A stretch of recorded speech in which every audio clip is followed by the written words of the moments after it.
চোখে জল। প্রয়াত পরিচালক অরুণ রায়ের শ্রাদ্ধানুষ্ঠান সারলেন দেব, রুক্মিণী, কিঞ্জলরা, কাছের মানুষ, সহকর্মীরাই। বিস্তারিত থাকছে প্রতিবেদনে। বন্ধুরা, চ্যানেলে নতুন হলে চ্যানেলটি সাবস্ক্রাইব করে রাখতে পারেন। গত 2রা জানুয়ারি মাত্র 56 বছর বয়সে প্রয়াত হন 11 বাঘা যতীন পরিচালক অরুণ রায়।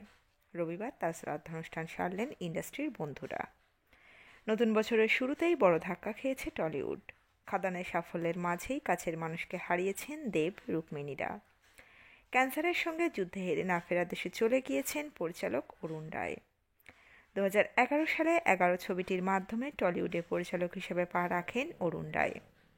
এরপর চোলাই, হীরালাল, 8x12 এর মতো একাধিক ছবি তিনি উপহার দিয়েছেন আমাদের। দেবকে নিয়ে বাঘা যতীনের বায়োপিক পরিচালনা করেছিলেন অরুণ রায়। 2023-এর পুজোয় মুক্তি পায় সেই ছবি। অরুণ রায়ের পরিবার বলতে তার সহকর্মীরা।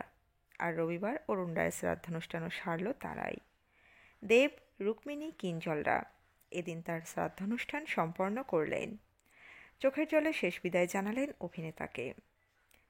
পরিচালকের আত্মার শান্তি কামনা করলেন তারা। 1.5 বছর ধরে ক্যান্সারের সঙ্গে লড়াই করেছেন অরুণ রায়। ডিসেম্বরে ভর্তি ছিলেন আরজিকর হাসপাতালে। কিঞ্জল রায় নিজে দেখভাল করেছেন পরিচালকের। তবে শেষ রক্ষা হয়নি। শেষকৃত্যে কান্নায় ভেঙে পড়েছিলেন রুক্মিণী। এদিনও মনমরা পর্দার বিনোদিনী। অরুণ রায়ের হাত ধরেই সিনেমাকে চিনেছেন হীরালালের হেমাঙ্গিনী অনুষ্কা চক্রবর্তী। অরুণ রায়ের ক্যান্সারের লড়াই থেকে শেষ যাত্রা সবেতেই পাশে থেকেছেন এই অভিনেত্রী। অরুণ রায়ের শ্রাদ্ধানুষ্ঠানে কিঞ্জল নন্দ ও সমু সরকার। পরিচালকের প্রতি শ্রদ্ধা জ্ঞাপনে এদিনও চোখের জল সামলাতে পারলেন না তারা। লাল গোলাপ দিয়ে পরিচালককে বিদায় আর শ্রদ্ধা জানালেন সুদীপ্তা চক্রবর্তী। তো বন্ধুরা, এই আপডেটে ছিল এতটুকুই। দ্রুত ফিরে আসছি এরকমই নতুন কোনো আপডেট নিয়ে।